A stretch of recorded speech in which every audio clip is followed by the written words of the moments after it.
All right, good afternoon. Where should we start? The Secretary General this morning spoke at a pledging conference for the UN Relief and Works Agency for Palestine Refugees, otherwise known as UNRWA. He told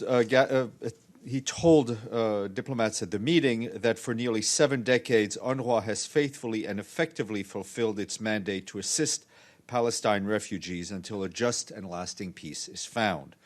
A just and lasting solution is found. He said that millions of children have benefited from UNRWA education. He added that UNRWA's innovative healthcare services maintain high standards and are remarkably cost-effective. Its emergency and social services address the fundamental needs of millions, and in Gaza alone, 1 million Palestine refugees depend on the agency for food. If we are proud of these accomplishments, he said, we need to support them in concrete ways. Given that what is at stake at the human level, the political and security level, and the multilateral level, we must rise to the challenge and empower UNRWA to continue its important and impressive work, he said. The Secretary General noted that UNRWA has taken extraordinary reform and cost control measures to reduce inefficient spending, and over the past 5 years, UNRWA has saved $500 million through these internal measures. His full remarks are online.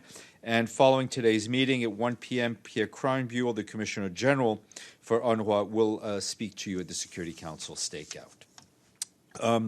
I have a readout from yesterday's meeting between the Deputy Secretary General and His Excellency Yemi Osinbajo, the Vice President of the Federal Republic of Nigeria.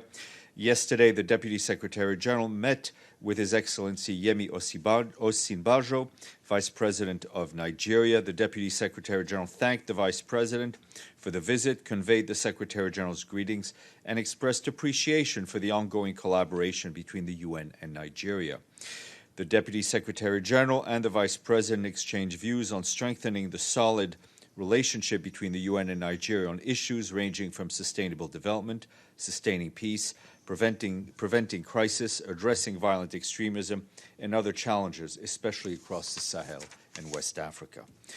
The Security Council this morning held an open meeting on South Sudan. Addressing Council members, David Shearer, the Secretary General's Special Representative and head of the UN mission in South Sudan, said that the peace agreement continues to progress and that the ceasefire is holding in most states.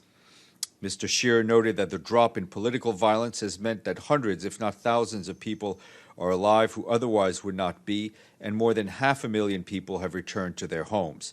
He said the desire for peace is palpable and that there is a fierce aversion to any renewal of fighting. The special representative said that while disappointing, the postponement of the information of transitional government will give time to resolve outstanding issues that might otherwise derail the peace deal. The African Union, Intergovernmental Authority on Development, IGAD, and the UN have been working collectively to support the process and are strongly unified in our position that the 6 months extension must be the last one. Also speaking at today's meeting was Andrew Gilmore, the Assistant Secretary General for Human Rights. He called on South Sudanese parties to abide by and implement their commitment to end hostilities and stop conflict-related sexual violence. David Shearer, the Special Representative, will be our guest tomorrow at noon. And also in the Council this morning, the members of the Security Council adopted a resolution that will transform 15 years of peacekeeping in Haiti into a new political mission. On October 16th, BINU, the BINU mission, the Bureau Intégré des Nations Unies en Haïti, will be established as a special political mission for an initial period of 12 months to advise the government of Haiti to promote and strengthen political stability and good governance. Among other things, the mission will provide assistance with the planning and holding of elections, will work to reinforce the capacity of the Haitian National Police, improve prison management, and strengthen the justice sector.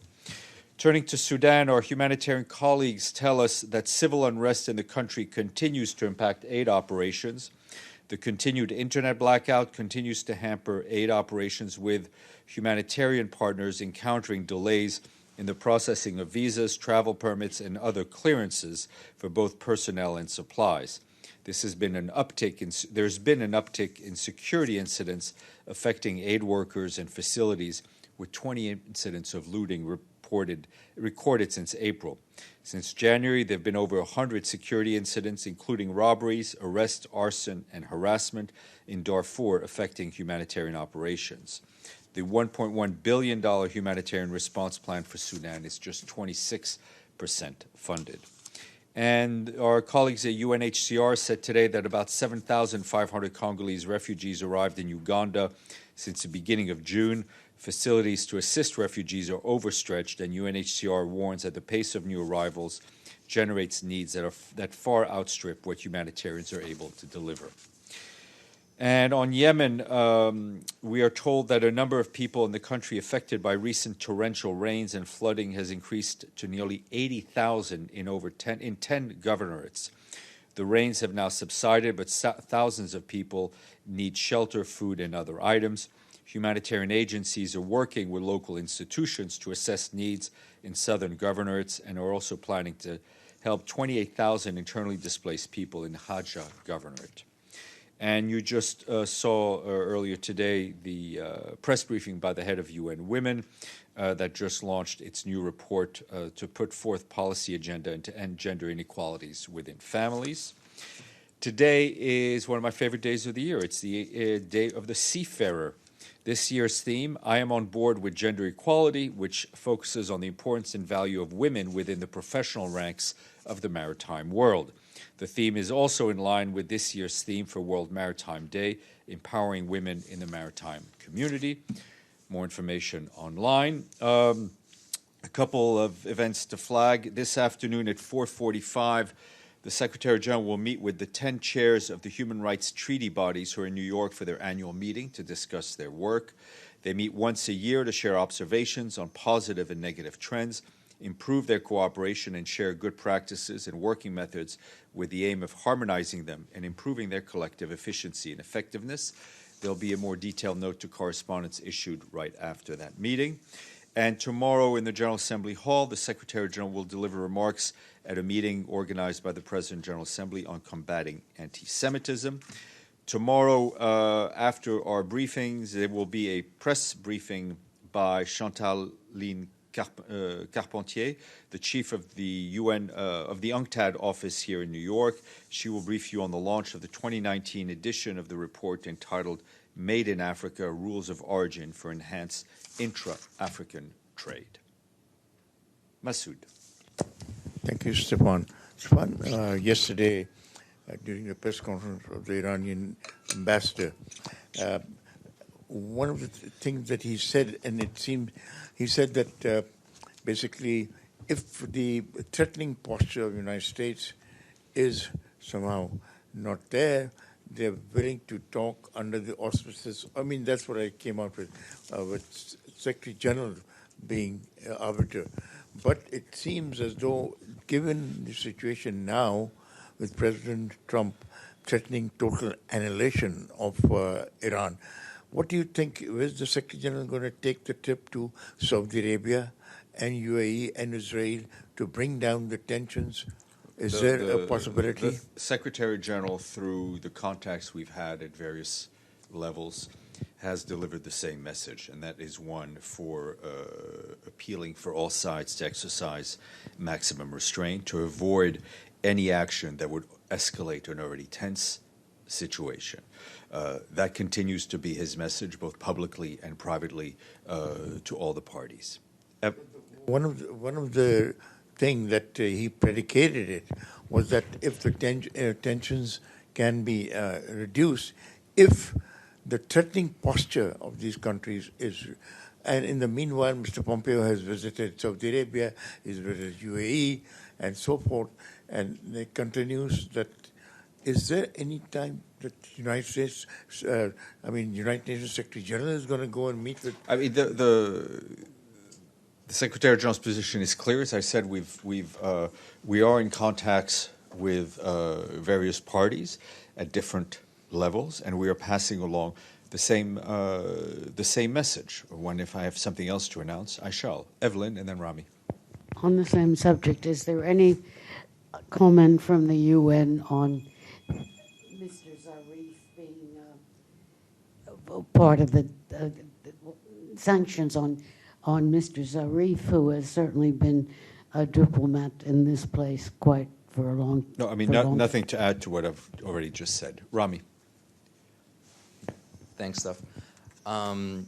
Agnes Calamar is in Geneva. She's been speaking to the press ahead of her briefing to the Human Rights Council tomorrow. She says that the Secretary General has hidden behind protocol rather than push for an investigation into the death of Mr. Khashoggi. She says that he could have acted as a mediator early on in the process to help the Turkish investigation, and that he's decided not to do so.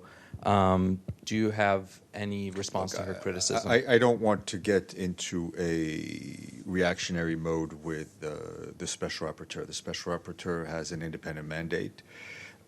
We fully respect her mandate and the mandate of all Special Rapporteurs who play a critical role in the UN's human rights machinery. We've always encouraged member states to not only respect them, but to cooperate with them. The Secretary General's position has been the same. It has been very clear. He has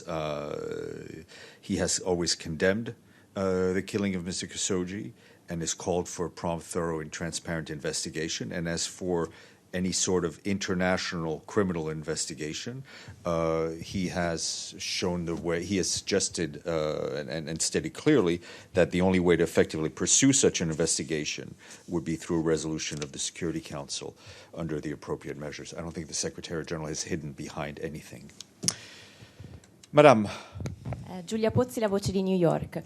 For 13 days, we have been seeing migrants on board of the NGO ship Sea-Watch left in the Mediterranean Sea because the Italian government refused to allow them into its territorial waters and the port of Lampedusa. And today, the captain of the ship threatened to bring the migrants to Italy, even without authorization from Italian government. And single individuals on board asked the European Court to intervene. So is the Secretary General concerned about this situation that is deteriorating every day? And in his view, is the Italian government violating the Geneva Convention on Refugees? A couple of things. One, I think my colleagues at UNHCR have spoken out very forcefully on the situation, and they are the voice of the UN when it comes to refugees and the need for member states to respect the rights of refugees and to ensure that they are treated humanely. The Secretary General has and continues to be concerned with the plight of refugees and migrants, of human beings, of men, women, and children who are trying to seek a better life, who are put their lives often in the hands, are forced to put their lives in the hands of smugglers and criminal gangs. And he has repeatedly called and continues to call for member states, first of all, to engage with the UN and with each other through the Global Migration Pact, through the Global Pact on Refugees as well, and to learn to figure out how to manage this situation, right? So that the situation is managed by member states and not left to the hands of criminals. Masoud, and then, sorry, we'll go to Carmen. Yeah, Stephane, don't want to belabor the point, but I want to ask you specifically, when is the Secretary General, can we expect the Secretary General to undertake a trip to this region in order to, because it seems that it'll suddenly flare up, and as you know what happened in Gulf War II, it'll be absolutely going back. We are fully aware of the gravity of the situation, fully aware of the tensions in the region. The Secretary General will not engage in travel for the sake of traveling. What he is interested in is in real diplomacy, and that's what he's engaged in. Yes, ma'am. Housekeeping matter. Housekeeping. Knock on the door. Yes, ma'am. There's no microphone here. Okay. And this one is stuck. Okay. And please, at what time is the meeting tomorrow at the General Assembly? 9 a.m. Thank you. You're welcome. Monica, on that note, it's all yours.